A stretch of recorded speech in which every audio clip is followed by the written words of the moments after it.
За энэхүү хичээлийн сэдэв маань найруулгын төрөл, түүний ангилал гэсэн сэдэв байгаа. Хичээлийн маань зорилго найруулгын төрөл, ангиллалыг сэргээн санана. За найруулгын хэм хэмжээ гэдэг ойлголтыг бид өмнөх хичээлээрээ үзсэн. За тэгэхээр энэ найруулгын хэм хэмжээ гэдэг нь бол бичгийн хэлний хэм хэмжээний хүрээнд за хэрхэн зөв, товч, тодорхой, ойлгомжтой ярьж бичиж болох вэ гэдэг судалдаг ийм ухаан байгаа.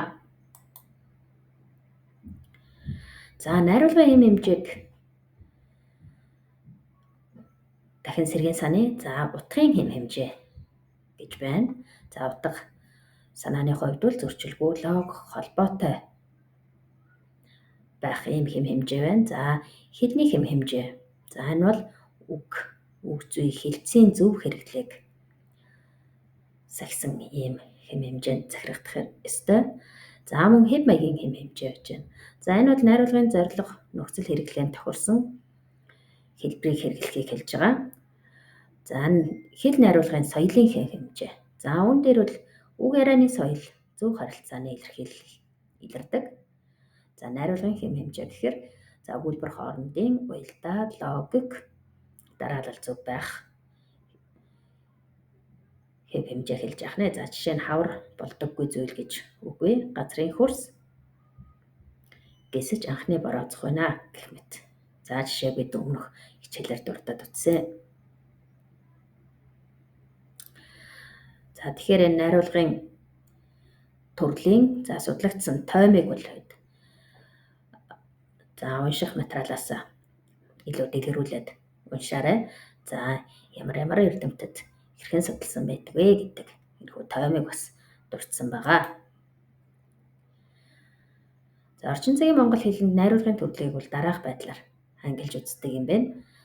За энд бол бичгийн болон ярианы гэж ангилна. За тэгэхээр за бичгийн найруулгын төрлөө бол за зааш мөн 4 ангилж үздэг. За албан бичиг, шинжлэх ухаан, сонин нийтлэлийг уран зохиолын найруулгын төрөл гэж ингэж 4 ангилж үздэг.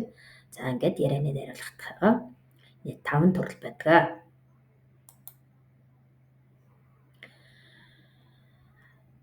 За бичгийн найруулга зааш дэглүүлэх юм бол за албан бичгийн найруулга.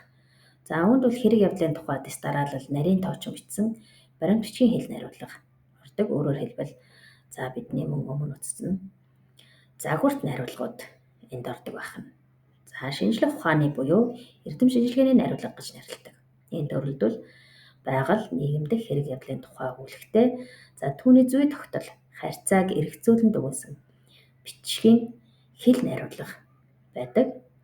За сонин нийтлэлийн төрөлд бол хэрэг явдлын учир утгыг хялбарчлан тайлбарлах, мэдээлэх, дамжуулах зорилготой учир зүйн нотолгоо хийдэг бичгийн найруулгыг нэрлэдэг байна. За уран зохиолын найруулга бол за загварт бус найруулга гэж бид үздэг тийм ээ.